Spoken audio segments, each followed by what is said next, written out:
తాకట్లో ఉన్న బంగారాన్ని విడిపించి ఆ రోజున మార్కెట్ ధర కట్టి మిగిలిన డబ్బును మీకు అందిస్తుంది కొమ్మూరి గోల్డ్.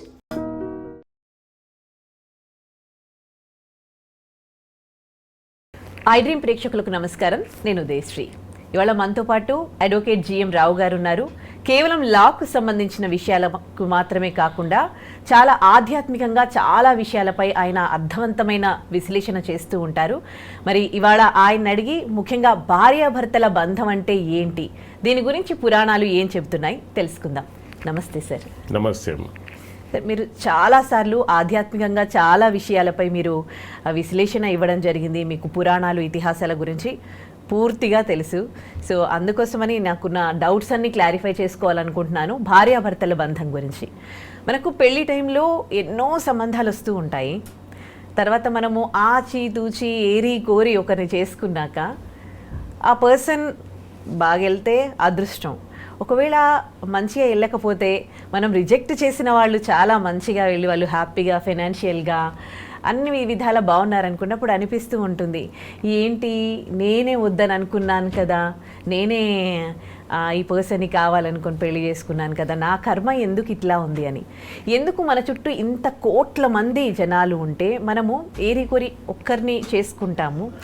అంటే మనం వాళ్ళని చేసుకోవాలి, వాళ్ళతో జీవితంలో ఉండాలి అనేది మన కర్మ ప్రకారం మనకు ఒక పర్సన్ దొరకడం జరుగుతుందా, లేకపోతే అసలు ఈ భార్యాభర్తల బంధం గురించి పురాణాలు ఏం చెబుతున్నాయి? ఇది చాలా మంచి టాపిక్ మీరు తీసుకొచ్చారు. కొన్ని లక్షల కోట్ల మంది ఉంటారు మనకు. అంటే మీరు స్కూల్లో ఎంతోమందిని కలుస్తాము, కాలేజీలో ఎంతోమందిని కలుస్తాము, ఎంప్లాయ్మెంట్లో ఎంతోమందిని కలుస్తాము. కానీ పెళ్ళి మాత్రము ఒక్కరితోటే జరుగుతుంది. పెళ్ళి మాత్రము ఒక్కరితోటే జరుగుతుంది. ఆ పెళ్ళి కూడా ఒక్కరితో జరిగే ముందు కూడా మీరు అన్నట్టుగా 10 సంబంధాలు రావడము, అందరినీ రిజెక్ట్ చేసి ఒక్క పర్సన్ని సెలెక్ట్ చేసుకోవడం. ఆ ఒక్క పర్సన్ని సెలెక్ట్ చేసుకున్న తర్వాత జీవితం ఎట్లా ఉంటుందో ఆమె చేతిలో ఉండదు. బాగుందా, బాగుంది, లేదా ఏదైనా తేడా వచ్చిందా, ఇదేంటి నా తలరాతనా, లేకపోతే నాకే ఇట్లా ఎందుకు జరిగింది అని చాలామంది అని అనుకుంటారు. దీని విషయంలో మన గరుడ పురాణం ఏం చెప్తుందంటే, చనిపోయిన తర్వాత కర్మ మరియు రుణానుబంధం అనేది ఆ ఆత్మ వెంట వెళ్తుంది. కర్మ ప్లస్ రుణానుబంధం అనేది. ఇక్కడ ఒకటి మనం గుర్తుపెట్టుకోవాల్సింది ఏంటంటే, శివుడు ఆజ్ఞ లేనిది చీమైన కుట్టదన్నట్టుగా. ఓకే, దైవ సంకల్పం లేకుండా ఒక ఆకు కూడా కదలదండి, మీరు నమ్ముతారో లేదో. ఓకే, సో అంటే మన సంబంధాలు అనేవి యదృచ్ఛిత్తం కావు. ఓకే, అవి కర్మతో సంబంధించినవి. ఈరోజు మీరు నేను కలిసినామన్నా కానీ దీనికి కూడా ఒక రీజన్ ఉంటుంది. అంటే ఈ జీవితంలో ప్రతి దానికి ఒక రీజన్ ఉంటుంది. దేవుడు ఆజ్ఞ లేనిది ఏది జరగదు. అయితే నేను మాట్లాడడం కూడా జరగదు, మీరు ఇక్కడ కూర్చోవడం కూడా జరగదు. రుణానుబంధం కూడా అంటూ ఉంటారు కదా చాలా మంది. అసలు రుణానుబంధం అంటే ఏంటి? రుణము ప్లస్ అనుబంధము. దీనికి ఎగ్జాంపుల్స్ ఏంటిదంటే, ఫర్ ఎగ్జాంపుల్ నేను మీ దగ్గర నుంచి ఒక 10,000 అప్పు తీసుకున్నాను అండ్ మిమ్మల్ని మళ్ళీ రిటర్న్ చేయకుండానే నేను చనిపోయాను. ఓకే, ఇదొక రుణము అనుబంధం అయిపోయింది. ఈ రుణం ఒకటే, డబ్బులతో ఒకటే కాదు, రుణానుబంధం చేష్టలది కూడా. అంటే మిమ్మల్ని ఈ జన్మలో చాలా బాధ పెట్టాను, మీరు మళ్ళీ రిటర్న్ ఇచ్చే పరిస్థితులలో లేరు. ఓకే, సో మీరు అప్పుడు ఏం చేస్తున్నారంటే, అదొక మీ దగ్గర మిగిలిపోయింది. ఆ బాధ అనేది, నేను ఇచ్చిన బాధ మీ దగ్గర మిగిలిపోయింది. అది కూడా ఒక రుణానుబంధమే. మళ్ళీ వచ్చే జన్మలో మనకు మీరు ఏదో రకంగా నా పైన బాధ అనేది, ఆ కక్ష అనేది తీర్చుకోవడం జరుగుతుంది. ఇది మనకు రుణానుబంధం. అంటే గత జన్మలో ఉన్న ప్రేమ, ద్వేషము, ఆర్థిక రుణము, బాధ రుణము, ఓకే, ఇవి తీర్చుకోవడానికి ఆ ఆత్మ మళ్ళీ మన జీవితంలోకి వస్తుంది. ఓకే, చాలా సార్లు ఏంటిదంటే ఇది అనేది, ఈ రుణానుబంధం అనేది మనకు భార్య లేకపోతే భర్త రూపంలో వస్తారు. ఓకే ఓకే, రుణానుబంధం భార్య భర్త రూపంలో, రుణానుబంధం అనేది భార్య అండ్ భర్త రూపంలో వస్తారు. అంటే ఏ విధంగా, ఎట్లా అంటే వాళ్ళతో ఫైనాన్షియల్గా బాగా మనము స్ట్రగుల్ అవ్వాల్సి ఉంటుందా, ఫైనాన్షియల్గా లాస్ చేస్తారా? ఇప్పుడు కొన్ని సినారియోస్ మీకు ఏమన్నా గుర్తొస్తే మీరు నాకు సినారియోస్ అడగవచ్చు. ఒక ఫస్ట్ సినారియో మనం తీసుకుందాము. ఒక నాకు ఒకటి చెప్తాను. మామూలుగా ఒక్కోసారి భార్యాభర్తల్లో ఎవరైనా ఒకరు సిక్ కావచ్చు, హాస్పిటల్లో చాలా చాలా ఖర్చులు పెట్టి వాళ్ళని మళ్ళీ మొత్తం కంప్లీట్గా వాళ్ళు రికవర్ అయ్యాక ఆ భర్తతో విడిపోవడము, లేకపోతే అంత ఖర్చు పెట్టినాక భార్యను భర్తను చనిపోవడము, ఇలాంటివి కూడా జరుగుతూ ఉంటాయి కదా. అన్ని లక్షల డబ్బులు పోతాయి. అండ్ తర్వాత ఒకవేళ తను రికవర్ అయినా కానీ మళ్ళీ కలిసి కూడా ఉండకపోవచ్చు. ఇలాంటి కేసెస్ కూడా చూస్తూ ఉంటాము. దీనికి సంబంధించి కూడా రుణానుబంధమే అంటారా? ఇది చాలా ఎక్సలెంట్ అండ్ ప్రాక్టికల్గా జరిగే సిచ్యువేషన్. ఇది మనకిప్పుడు మన కళ్ళ ముందర జరిగే సిచ్యువేషన్ మీరు అడిగింది. పెళ్ళి అయిన తర్వాత 6 నెలలకు సంవత్సరానికి బాగుంటారు, బాగా కలిసి ఉంటారు. తర్వాత ఏమవుతుందంటే భార్యను భర్తను హాస్పిటల్లో పడడం అండ్ దానికి మొత్తం లక్షల రూపాయలు ఖర్చు పెట్టడం. ఓకే, ఖర్చు పెట్టిన తర్వాత అతను కోలుకునే పరిస్థితి అయినా ఉండొచ్చు, లేకపోతే చనిపోవచ్చు. First thing. సెకండ్ థింగ్, కోలుకున్నాక వీళ్ళిద్దరు విడిపోయే అవకాశాలు కూడా ఉంటాయి. ఇక్కడ జరిగింది ఏంటంటే మనకు ప్రీవియస్ జన్మలో, అంటే పోయిన జన్మలో, ఏదో జన్మలో ఇక్కడ రుణం అనేది బాకీ ఉంది. భార్య భర్తకు, భర్త భార్యకు బాకీ ఉన్నాడు. కాబట్టి ఒక పర్సన్ హాస్పిటల్లో పడి అతని ద్వారా ఆ ఖర్చును అంతా యూజ్ చేసుకున్న తర్వాత అతని రుణం బ్యాలెన్స్ అయిపోయింది. ఈ ప్రపంచం ఏంటిదని అంటే కర్మ అనేది బ్యాలెన్సింగ్ చేయడానికి చూస్తుంది. సో ఇక్కడ రుణం అనేది ఏదైతే ఉండే అది మొత్తం ఖర్చు అయిపోయిన తర్వాత ఇదర్ దట్ పర్సన్ అనేది చనిపోతాడు, అక్కడితో రుణం ఎండ్ అయిపోయింది. ఇది మనం అర్థం చేసుకోకుండా, అంటే కర్మ సిద్ధాంతాన్ని, గరుడ పురాణాన్ని, వీటిని అర్థం చేసుకోకపోతే మనిషికి దుఃఖాలు తప్పవు. ఎందుకు ఇట్లా జరిగిందనే క్వశ్చన్ మిగిలిపోతుంది కానీ వాళ్ళకి ఆన్సర్ రావు. ఇక్కడ పర్ఫెక్ట్ ఆన్సర్ ఏంటిదంటే ప్రీవియస్ జన్మలో ఉన్న రుణానుబంధం వల్ల అలా జరిగింది. ఓకే, ఇప్పుడు మీకు భర్తను వేధించడం, భర్తను భార్య వేధించడం, ఇవి కూడా జరుగుతూ ఉంటాయి. ఈ వేధింపులు ఏంటి, వాళ్ళ జీవితాంతం ఇంకా దాంట్లోనే ఉండాలి. కొంతమంది ఈ మధ్యకాలంలో ఎక్కువగా డైవోర్స్ తీసుకుంటున్నారు అనుకోండి, బట్ కొంతమంది కలిసి ఉన్నా కానీ ఎంతసేపు వాళ్ళ మధ్యలో చిన్నదానికి పెద్దదానికి గొడవలు, ఒకరినొకరు బాధించుకోవడాలు, ఏంటి ఇదంతా కూడా? సో దీంట్లో 2 రకాలుగా ఉంటాయి. మీరు చెప్పిన దాంట్లో ఇద్దరు ఒకరినొకరు బాధించడం అనేది, ఓకే. ఇంకొకటి ఏంటిదని అంటే ఒకరు ఇంకొకరిని బాధించడం అనేది ఉంటుంది. ఓకే, సో జనరల్గా ఇద్దరు ఒకరినొకరు బాధించడం అనేది కొద్దిగా తగ్గిపోతుంది, కానీ ఎక్కడో ఒక దగ్గర ఎవరో ఒక్కరు మాత్రం ఎక్కువగా బాధించడం ఉంటుంది. అవును. ఇప్పుడు మనము రియల్ లైఫ్ ఎగ్జాంపుల్ తీసుకుంటే, ఇప్పుడు ఒక భార్య కానీ భర్త కానీ ఏం చేస్తాడంటే ఇంకో స్పౌస్ని చాలా బాధ పెడుతుంటాడు.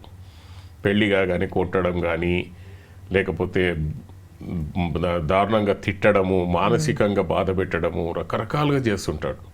ఈ కాలంలో మనము ఒక భార్య భర్తకు చేస్తుందని చెప్పలేము, భర్త కూడా భార్యకు చేయొచ్చు. ఇది కర్మ సిద్ధాంతం మాట్లాడుతున్నాం మనం, ఎవరి గురించి ప్రత్యేకంగా భార్య గురించో భర్త గురించో మాట్లాడట్లేదు. సో ఇక్కడ భార్య అయినా భర్త అయినా ఒకరిని దూషించడము, మరీ దాన్ని ఏమంటాం 10 మందిలో ఇన్సల్ట్ చేయడము, ఆయనను బాధ పెట్టడము, ఇది చాలా ఉంటుంది. ఓకే, దీనికి మన గరుడ పురాణం కానీ మన పురాణాలు కానీ ఏం చెప్తుంటాయంటే ప్రీవియస్ జన్మలో ఏ జన్మలోనో ఎవరైతే బాధపడుతున్న వ్యక్తి ఆపోజిట్ రోల్లో ఉండి ఉంటాడు, అతను ఈమెను బాధ పెట్టి ఉంటాడు. ఈమెననే కాదు, వేరే ఎవరినో బాధ పెట్టి ఉంటాడు బాగా. ఆ ఆత్మ అనేది ఇక్కడ వచ్చేసి భార్య రూపంలోనో భర్త రూపంలో ఉండి బాధ పెడుతుంది అనమాట మనకి ఇక్కడ. సో ఇక్కడ మనకు తెలుసుకోవాల్సింది ఒకటి ఏంటిదనంటే, ఆధ్యాత్మికంగా మనకు కొద్దిగా నాలెడ్జ్ ఉందనుకోండి, ఇది నా కర్మ తగ్గిపోతుంది అని చెప్పి అతను ఆ కర్మను కంప్లీట్ చేసుకుంటూ పోయాడు అనుకోండి, అతను పోయిన జన్మలో he made her to suffer, నా ఈ జన్మలో ఇతను కంప్లీట్గా సఫర్ కావాల్సిందే అని చెప్పి, అండ్ తప్పించుకోలేమండి సఫర్ కావడం అనేది. ఇప్పుడు ఆ సఫర్ కావడం అనేది ఎట్లా తప్పించుకోలేమని అంటే, ఇప్పుడున్న ప్రాక్టికల్ సిచ్యువేషన్లో అంత బాధ పెట్టి ఆమె నుంచి తప్పించుకుందాం అనుకున్నా కానీ ఇక్కడ ఏం చేస్తుంది, హస్బెండ్ ఆర్ వైఫ్ కోర్టులకు ఈడుస్తారు. కోర్టులకు ఈడ్చిన తర్వాత కోర్టులో 5 సంవత్సరాలు బాధపడ్డాం. ఓకే, ఆ డైవర్స్ కేసులని, డీబీసీ కేసులని, మెయింటెనెన్స్ కేసులని. కానీ బాధపడుతున్నాడు కదా ఎవరో ఒకళ్ళు. ఒక పర్సన్ మాత్రం నార్మల్గా ఉంటారు, అవును, ఇంకో పర్సన్ మాత్రం బాధపడుతుంటారు. So the same role was opposite in the previous life. So దాని గురించి అని చెప్పి మనకు ఈ జన్మలో ఈ రకంగా జరుగుతుంది అక్కడ. నాకు ఒక డౌట్ సార్, మీకు కర్మ సిద్ధాంతం తెలుసు, పురాణాలు చదివారు, ఇప్పుడు ఈ క్షణం మీరు నాతో మాట్లాడుతూ ఉన్నారు, ఇంకెవరో మిమ్మల్ని బాధించిండొచ్చు, అరే నా కర్మ ప్రకారమే జరిగిందని మీకు ఆ పెయిన్ని మీరు తీసుకోరా?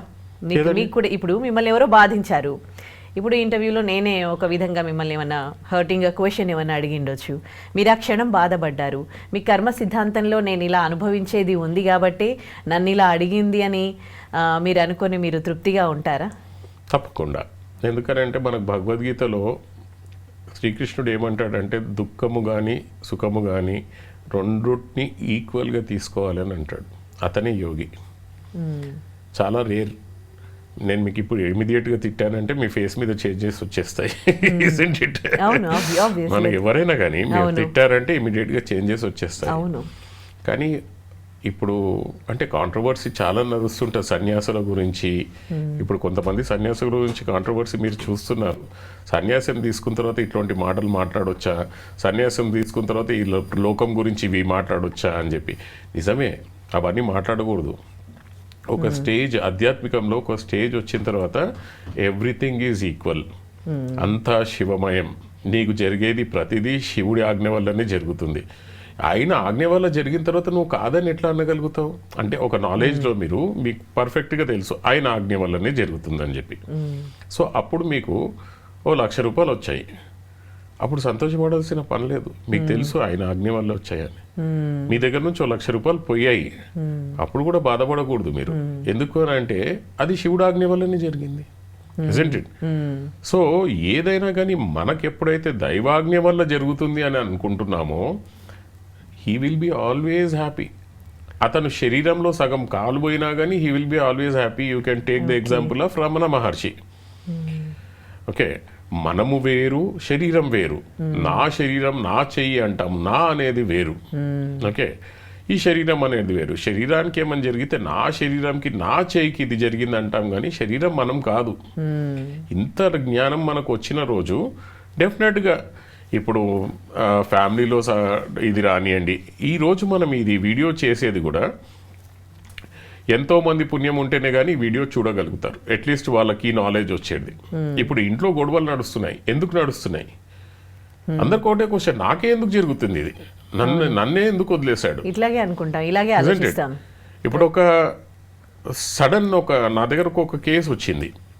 ఒక అమ్మాయి, ఒకటే ఒక అమ్మాయి, వాళ్ళ ఇంట్లో, దిస్ ఈజ్ రియల్ కేస్, వాళ్ళ ఇంట్లో ఏంటిదనంటే ఒకటే అమ్మాయి అని చెప్పి కనీసం ఒక 50 సంబంధాలు చూశారంటండి. 50 సంబంధాలు చూసిన తర్వాత ఒకరిని పిచ్చి పెళ్లి చేశారు. పెళ్లి చేసిన తర్వాత 3 months అయినా కానీ ఆమెకు పిల్లలు పుట్టకపోయేసరికి వాళ్ళ అమ్మమ్మ అడిగిందంట, అసలు ఏంటిదమ్మా మీరు మీ హస్బెండ్ కలిసి ఉంటున్నారా లేదా అంటే ఈమెకు అర్థం కాలేదంట కలిసి ఉండడం అంటే ఏంటిదని. ఆమె డీటెయిల్గా చెప్పిందంట వాళ్ళ అమ్మమ్మ, లేదు ఇట్లా కలిసి ఉన్నారా లేదా అది ఇదని అంటే అసలు ఆయన నాకు అసలు ముట్టుకోలేదు ఇప్పటి వరకు అని చెప్పిందంట. ఎంక్వైరీ చేస్తే ఏంటంటే హీఈస్ ఏ ఇంపార్టెంట్ గై. అయ్యయ్యో, ఇప్పుడు కర్మ ఎక్కడుంది? అమ్మాయి ఇప్పుడు లాస్ట్ జన్మలో ఈమె ఏం రాసుకొని తెచ్చుకున్నందువల్ల అట్లాంటి సంబంధం వచ్చింది అండ్ ఈమె బాధపడవలసి వచ్చింది. isn't it? సో ఇవి మనకేంటిదనంటే ఇంకా వేరియస్ సినారియోస్ ఉంటాయి మనకు. మీరు అడిగింది ఇప్పుడు బాధించే వైఫ్ కానీ బాధించే ఇది కానీ, మనము మాట్లాడుకుంది ఆర్థిక రుణం గురించి కూడా ఒకటి మీరు అడిగారు, అసలు ఎంతో మంది ఇది చేస్తుంటారని చెప్పేసి. ఇంకొక సినారియో మీరు ఆలోచిస్తే, నాకు అసలు టైమే ఇవ్వరండి నా హస్బెండ్ కానీ వైఫ్ కానీ అని అనుకుంటుంటా. అవును, ఇవ్వరు, ఇంపార్టెన్స్ ఇవ్వరు, టైం ఇవ్వని చాలా బాధపడే భార్యని కానీ భర్తను కానీ చూస్తూ ఉంటాం, రెస్పెక్ట్ ఇవ్వరు. అవును, వాళ్ళు కూడా బాధపడుతుంటారు. ఒక పర్సన్ బాధపడుతుంటాడు, for example wife and husband భార్యకి టైం ఇవ్వకపోవడమో, భార్య హస్బెండ్కి టైం ఇవ్వకపోవడమో. వాడు ఎంత బాధపడతాడంటే పెళ్లి చేసుకున్న తర్వాత అసలు ఈమె నాకు టైమే ఇవ్వదు, ఇదేంద్రా నా బతుకు అని చెప్పేసి చాలా బాధపడుతుంటాడు. కానీ ఇక్కడ మనం అర్థం చేసుకోవాల్సిన జ్ఞానం ఏంటిదని అంటే ప్రీవియస్ జన్మలో అపోజిట్ రోల్లో ఆ పర్సన్ ఈమెకు టైం ఇచ్చి ఉండడు. ఇప్పుడు ఈ జన్మలో వైఫ్ హస్బెండ్కి టైం ఇవ్వట్లేదు. ఇప్పుడు ఒక డౌట్ నాకు, అంటే ప్రీవియస్ జన్మలో వాళ్ళే వైఫ్ అండ్ హస్బెండ్ గా ఉంటారు, మళ్ళీ నెక్స్ట్ జన్మలో కూడా లేదు, వాళ్ళే అది కాదు. ఇక్కడ మనం మాట్లాడుకునేది పెళ్లి అనేది ఇద్దరి ఆత్మల కలయిక. అదే ఆత్మ అనేది మనకు కాదు. ఇప్పుడు మీరు మీరు మీ ఇప్పుడు మన ఎగ్జాంపుల్ తీసుకుంటే ఒక వైఫ్ అండ్ హస్బెండ్, కానీ నెక్స్ట్ జన్మలో వాళ్ళే వైఫ్ అండ్ హస్బెండ్ ఉంటారు అనేది కూడా మనం గ్యారంటీ ఇవ్వలేం. మీరు ఇంకో అమ్మాయిని దారుణంగా మోసం చేసి ఉంటే, ఒక హస్బెండ్ ఉన్నాడండి, ఈ జన్మలో వైఫ్ అండ్ హస్బెండ్ వేరు కానీ ఒక అమ్మాయితో అతను రిలేషన్షిప్ పెట్టుకొని అతనికి దారుణంగా ఆమెను మోసం చేసి వదిలేస్తాడు. ఆ అమ్మాయి ఆ వేదన ఎంత ఉంటుంది మీకు అర్థం చేసుకుంటారు అనుకుంటా. ఆ వేదన ఎట్లా ఉంటుందంటే, అబ్బా వీడు నన్ను ఇట్లా వాడుకొని వదిలేశాడు అది ఇది అని చెప్పి ఆమె సూసైడ్ అయినా చేసుకుంటది, లేకపోతే అదే బాధతో చనిపోయింది అనుకోండి. నా నెక్స్ట్ జన్మలో ఆవిడ భార్యగా వచ్చి ఆ పగను కక్షని ఇన్ని తీసుకుంటది. వీడిని అట్లనే మోసం చేయడం. అంటే ఇప్పుడు భార్య ఉండంగా వీడు ఆమె దగ్గరికి వెళ్ళినట్టుగా వీడు భర్త ఉండంగా ఇంకో దగ్గరికి పోతుంటది అనమాట. ఈ జన్మలో నేను ఇప్పుడు ఒకరి వల్ల బాధపడుతున్నానంటే నా వల్ల నేను కూడా ఇంకొకరిని అలా బాధ పెట్టాను గత జన్మలో, కాబట్టి ఇప్పుడు అనుభవిస్తున్నాను. 100% అండి.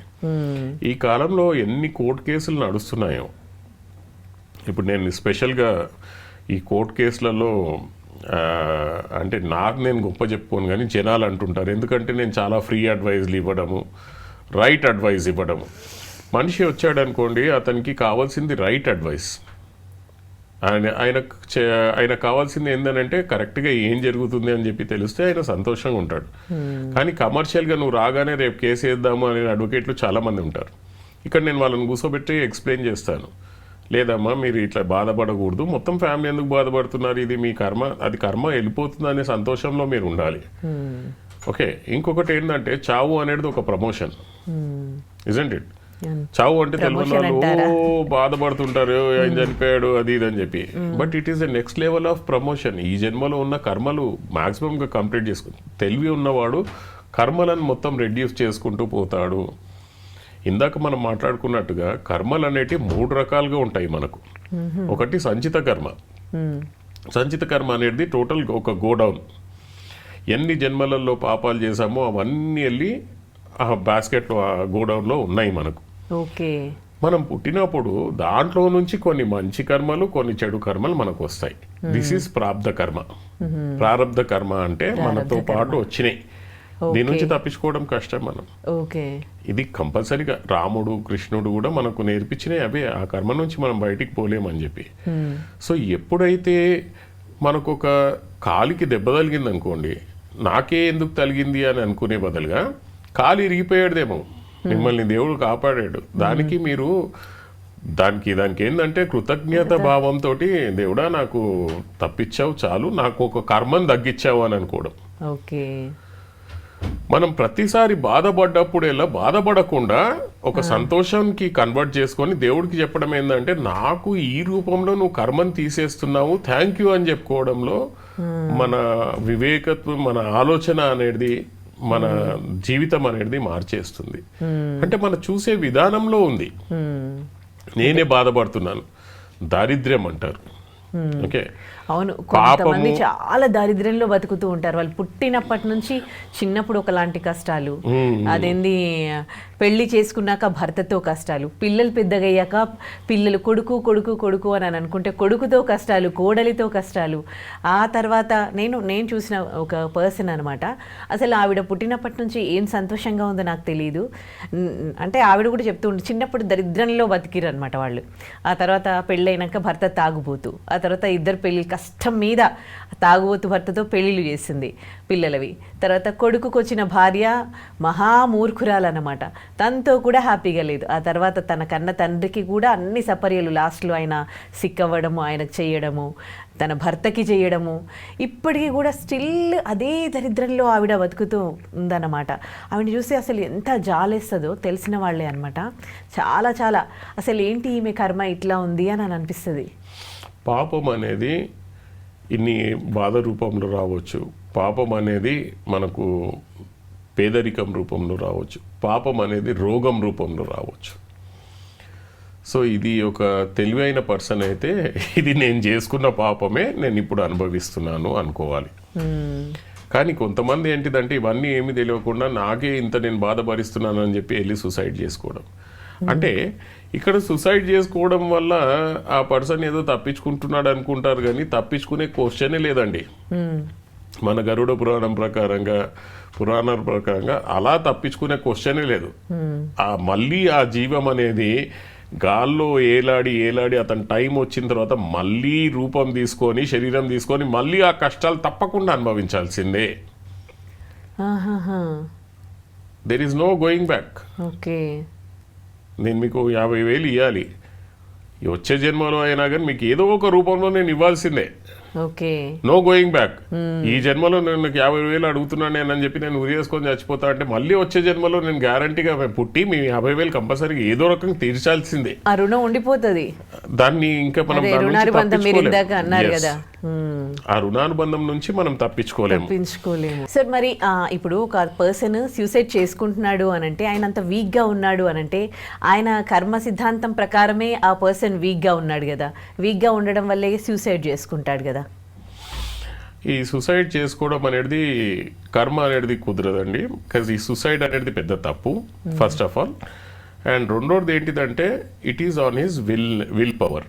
ఓకే, ఆయన తలుచుకొని చేసుకునేది. దేవుడు మనల్ని పప్పెట్గా పుట్టించలేదు. కొన్ని డిసిషన్స్ మనం తీసుకుంటాం, తప్పు చేస్తామా రైట్ చేస్తామా అనేది మన చేతిలో ఉంటుంది. దేవుడు చేయించాడు మళ్ళీ అది. మీకు తెలుసు మైండ్ స్ట్రాంగ్ మైండ్ అనేది మనది, అది దేవుడు పుట్టించింది కాదంటారా? లేదు, కొన్ని డిసిషన్స్ మన మీద వదిలేస్తాడు దేవుడు. అంటే ఎప్పుడు మనం మంచి చేయాలా చెడు చేయాలా రెండు మనకు ఒక థాట్ వస్తుంది. ఒక్క సెకండ్లో మీరు ఆలోచిస్తే మీరు ఒకటి ఇమీడియట్గా నా పైన హార్ష్గా రియాక్ట్ అయ్యారు. నేను 2 రకాలుగా రియాక్ట్ అవ్వచ్చు. నేను మిమ్మల్ని తిట్టొచ్చు, కొట్టొచ్చు, లేదా కామ్గా ఉండొచ్చు. దానికి తీసుకునేది ఒక సెకండ్ డిసిషన్. నేను ఎట్లా రియాక్ట్ అవ్వాలనేది డిసిషన్. ఇప్పుడు ఒక ఎగ్జాంపుల్ తీసుకుంటే శ్రీకృష్ణుడు దుర్యోధనునికి అర్జునునికి వెళ్ళి మీరు తప్పు చేస్తున్నారు అని అంటే నేను ఎట్లా మారాలి అని చెప్పి అర్జునుడు అడిగితే ఇలా మారొచ్చు అని చెప్పాడు. కానీ దుర్యోధను ఏమన్నాడు, నేను మారను, ఇలాగే ఉంటాను అన్నాడు. సో అట్లాంటి వాళ్ళని ఏం చేయలేం మనం. సో ఈ సూసైడ్ టెండెన్సీ అనేది మాత్రము కర్మ సిద్ధాంతం ప్రకారం కాదండి. వాళ్ళ విల్ పవర్, వాళ్ళు ఓన్గా చావాలనుకోవడం. అయినా కానీ వాళ్ళంతటా వాళ్ళు చచ్చిన తర్వాత అంత ఈజీగా వాళ్ళకి నెక్స్ట్ శరీరం దొరకదు. చాలా యాతనలు పడిన తర్వాత మళ్ళీ శరీరం వచ్చి మళ్ళీ ఆ కర్మను తప్పకుండా అనుభవించవలసిందే. అంటే ఏం చెప్తుంది ఈ సూసైడ్ కి సంబంధించి? మరి సూసైడ్ టెండెన్సీ అనేది ఎందుకు ఉంటుంది వాళ్ళ ఫ్యామిలీ హిస్టరీలో ఒకవేళ అలా కాకపోతే? ఈ సూసైడ్ టెండెన్సీ అనేది ఎందుకు వస్తుందని అంటే వాళ్ళ చేసుకున్న కర్మలు అండ్ వాళ్ళు అనుభవించబోయే బాధల గురించి. కానీ సూసైడ్ చేసుకోవాలా వద్దా అనేది వీళ్ళ డిసిషన్ ఉంటుంది. అది దేవుడు రాసిన కర్మ వల్ల కాదు. ఒక ఎగ్జాంపుల్ తీసుకుందాం, ఇక్కడ అందరికీ తెలిసింది. ఆవిడ పేరేంటి, అంబాలిక. వీళ్ళు ఉంటారు అంబాలిక. ఓకే, భీష్ముడు ముగ్గురిని తీసుకొస్తే ఒక పర్సన్ ఏంటిదని అంటే తను వదిలేస్తాడు. ఇంకో పర్సన్ని ఆయన లవ్ చేస్తుందని అంటే ఈమె వదిలేస్తాడు. అతను కూడా నా దగ్గరికి ఇప్పుడు ఎందుకు వస్తున్నావు, అతను ఎత్తుకపోయిన తర్వాత నాకు అవసరం లేదంటే ఆవిడ విల్ పవర్ తోటి తపస్సు చేసి చనిపోయి శిఖండిగా అవతారం ఎత్తింది. ఇది అందరికి తెలిసిందే కదా రీఇన్కార్నేషన్ గురించి. Isn't it? సో అక్కడ ఏం పని చేసింది? కర్మనే పని చేసింది. ఆమె ద్వేషమే పని చేసింది. ఆమె భీష్ముని చంపాలనే ఉద్దేశంతో పుట్టింది. అంటే ఆ కక్ష, ఆ ద్వేషము తనలో పెట్టుకొని ఆవిడ నెక్స్ట్ జన్మలో శిఖండిగా పుట్టి భీష్మునికి మరణానికి కారణం జరిగింది. ఓకే, ఇది ఈ రకంగా సీక్వెన్స్ లో మనకు ఈ రుణానుబంధం కానివ్వండి, లేకపోతే మన బాధలు ఇవన్నీ వస్తాయి. దీంట్లో ఇంకొక మంచి సినారియో ఒకటి నాకు గుర్తొస్తుంది. సంపాదించే భార్య, ఆధారపడే భర్త. అవును, ఓకే, ఈ కాలంలో జరిగేది. ఒక్కొక్కసారి సంపాదించే భార్య, ఆధారపడే భర్త. సో దీంట్లో ఏమవుతుందంటే భార్య సంపాదిస్తుంటది, హస్బెండ్ ఇంట్లో కూర్చొని తింటుంటాడు. చాలా ఉన్నాయండి ఇట్లాంటి కేసెస్ ఇప్పుడు చూస్తుంటే. సో పాపము అక్కడ అనుకుంటారు ఎందుకు ఇట్లా జరుగుతుందని చెప్పి. పోయిన జన్మలో ఏదో ఒక జన్మలో భర్తది ఆధిపత్యం చాలా ఉండి ఉంటది ఫైనాన్షియల్ గా. అంటే ఏది ఖర్చు పెట్టాలన్నా కానీ నా దగ్గరికి ఎంచి తీసుకోవాలని, హీఈస్ ద అర్నింగ్ పర్సన్ అప్పుడు. సో ఇప్పుడు అతను దాన్ని రియలైజ్ అవ్వాలి ఎట్లా ఉంటుంది పరిస్థితి ఆ ప్లేస్ లో ఉంటే అని. దీనివల్ల ఒక లెసన్ నేర్చుకుంటే మాత్రము ఆ కర్మ అనేది ఎట్లాగో బ్యాలెన్స్ అవుతుంది. కానీ లెసన్ నేర్చుకుంటే మాత్రం ఇట్లాంటి తప్పులు మళ్ళీ చేయకుండా ఉంటారనమాట మనుషులు. ఓకే, ఇంకోటి మనకు వచ్చేసేసరికి దీని గురించి కొన్ని పురాణాల కథలు కూడా ఉంటాయి మనకు. ఏం చెప్తున్నాయి? ఇప్పుడు సావిత్రి కథ ఉంటుంది మనకు పురాణాలలో. ఆ సావిత్రి ఏం చేసిందంటే యమధర్మరాజు వాళ్ళ హస్బెండ్ ప్రాణాలను తీసుకెళ్తుంటే కూడా యమధర్మరాజుతో పోట్లాడి ఆ ప్రాణాలను వెనుక తెచ్చుకున్న స్టోరీ మన దగ్గర ఉంది. It is not a story, it is the fact. Okay, ఇదేంటిదంటే ఇది గత జన్మలో చేసుకున్న పుణ్యమైన బంధం, పుణ్యబంధం కాబట్టి అలా జరిగింది. ఇంకోటి మనం చూసుకుంటే శివపార్వతులలో శివుడి వైఫ్ సతీదేవి ఒక జన్మలో చనిపోతుంది, మళ్ళీ పార్వతిగా తనే ఆవిర్భవించి మళ్ళీ శివుడినే చేరుతుంది. ఇదేంటిదంటే శాశ్వత రుణానుబంధానికి ఒక మంచి ఉదాహరణ. ఇంకోటి చూస్తే మీరు నలదమయంతులు అని చెప్పేసి ఉంటారు, ఈ స్టోరీ విని ఉంటారు. నలుడు ఒక రాజు, దమయంతి అతని భార్య. కానీ శాపం వల్ల వాళ్ళు ఈయన కురూపిగా మారిపోవడము, శ్మశానంలో బేగరిగా ఉండడం, ఎన్ని కష్టాలు వచ్చినా కానీ ఓకే కర్మ పరీక్షించిన వాళ్ళ బంధం గెలిచిందనమాట. ఓకే, ఇది ఒక రుణానుబంధం. ఇవన్నిట్లో అండి మనము కన్క్లూజన్కి ముందు మనం వెళ్ళడం ఏంటిదనంటే, మీకు ఎప్పుడైనా అనిపించిందా ఏమైనా సూచనలు కనిపిస్తుంటాయి మనకు అని చెప్పేసి? అవును, మనకి మామూలుగా ఇప్పుడు ఏదైనా మంచి జరిగేది ఉందనుకోండి, కొన్ని మనకి ఏదో తెలుస్తూ ఉంటాయి, పాజిటివ్గా తెలుస్తూ ఉంటాయి. కొన్ని చెడు జరిగేది ఉందనుకోండి, నెగిటివ్గా కూడా సంకేతాలు వస్తూ ఉంటాయి, ఏదో పడిపోవడము, ఏదో జరగడము, లేకపోతే ఏదో గొడవ జరగడము. ఇప్పుడు పెళ్ళే తీసుకోండి, ఒక పెళ్ళి కుదురుతుందనుకోండి, వాళ్ళు నేను కొన్ని అబ్జర్వ్ చేశాను అనమాట. కొంతమంది పెళ్ళిళ్ళ టైంలో బిఫోరే ఎంగేజ్మెంట్ టైంలో గొడవలు కావడం, డబ్బుల కోసం గొడవలు కావడము అవి జరిగినాయి. ఆ తర్వాత పెళ్ళైనాక వాళ్ళు ఏమంతా హ్యాపీగా లేరు అనమాట. సో అప్పుడే ఇట్లాంటివి అయినప్పుడే అనుకోవాల్సింది, ఇది చేయాల్సింది కాదు వీళ్ళ పెళ్ళి అని వాళ్ళు ఫీల్ అవ్వడం కూడా నేను చూశాను అనమాట. సో ఇవి ఏమైనా ఇండికేషన్స్ అంటారా? పెళ్ళికి ముందు ఎంగేజ్మెంట్ జరుగుతుంది, ఆ ఎంగేజ్మెంట్లోనే ఇద్దరి కుటుంబాలలో విభేదాలు రావచ్చు. ఓకే, ఇద్దరి కుటుంబాలలో విభేదాలు రావచ్చు. ఆ విభేదాలు మనకి ఎట్లాంటి వరకు దారి తీస్తుందంటే ఈ పెళ్లి చేసుకోకపోవడమే బెటర్ అని అనిపిస్తుంది. ఓకే, కొన్ని ఇన్సల్ట్స్ జరగవచ్చు, కొన్ని జరగవచ్చు, ఏదో కానీ అక్కడ ఏమొస్తుందంటే అరే ఎంగేజ్మెంట్ అయిపోయింది కదా, ఎంగేజ్మెంట్ అయిపోయినప్పుడు ఇప్పుడు వదిలేస్తే వాళ్ళు నా మీద కేసు వేస్తారేమో, లేకపోతే వదిలేస్తే పాపం వాళ్ళ జీవితం ఏమవుతుందేమో, సంథింగ్ వల్ల మనం ప్రొసీడ్ అవుతాం. ఇది మన కర్మల వల్ల దేవుడు కల్పించే సూచనలు. బాబు ఈ వివాహం నీకు సెట్ కాదని, కానీ ఆ కర్మ బ్యాలెన్స్ అవ్వాల్సిందే కాబట్టి మళ్ళీ పెళ్లి చేసుకుంటారు. చాలా మందికి అడగండి, పెళ్లికి ముందు గొడవలు అయ్యాయా? విడిపోతారు వాళ్ళు. చూడండి, మీరు విడిపోయిన వాళ్ళకు పిలిచి అడగండి ఎవరికైనా. అంటే మీ లైఫ్లో ఎప్పుడైనా ఎక్స్పెరిమెంట్ చేయండి, ఎవరైనా విడిపోయారంటే మీకు ఎంగేజ్మెంట్ అప్పుడు ఏమైనా గొడవలు వచ్చాయా అని అడగండి. గ్యారంటీగా ఎస్ అండి మీకు ఎట్లా తెలుసు అన్నట్టు మాట్లాడతారు. అది వచ్చినా కానీ పెళ్లి చేసుకోవడం అంటే forcible. So they have to enjoy that కర్మ. ఆ కర్మ ఎంజాయ్ చేసేంత వరకు ఆ బంధం ఉంటుంది, దాని తర్వాత మళ్ళీ విడిపోతారు, లేకపోతే ఎవరో ఒకరు పాస్ అయిపోవడం జరుగుతుంది. బలవంతంగా చంపేయడము, ఇప్పుడు వైఫ్ అండ్ హస్బెండ్ ఉన్నారు కదా ఆ రకంగా. సో ఇది కొన్నిసార్లు ఏంటిదంటే అవి హెచ్చరికలను చూపిస్తుంది, కానీ మన కర్మ తీరాలి, బ్యాలెన్స్ అవ్వాలి.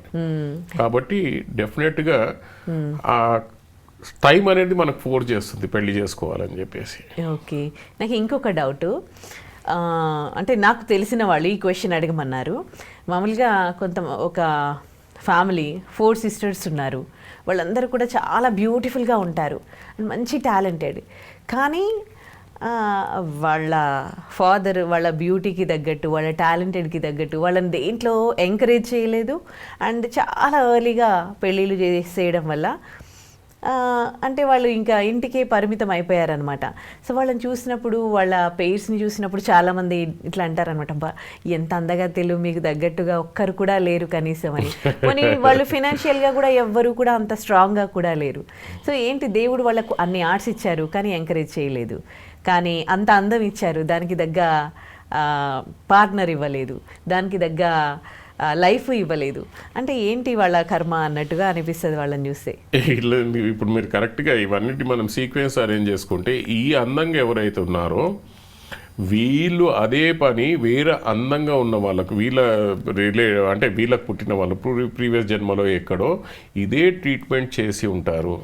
ఓకే, వీళ్ళు కూడా అదే ట్రీట్మెంట్ చేసి ఉంటారు. కాబట్టి ఈ జన్మలో అనేది డెఫినెట్గా వాళ్ళకు ప్రతి దానికండి మనం ఒక ఇది చూస్తే,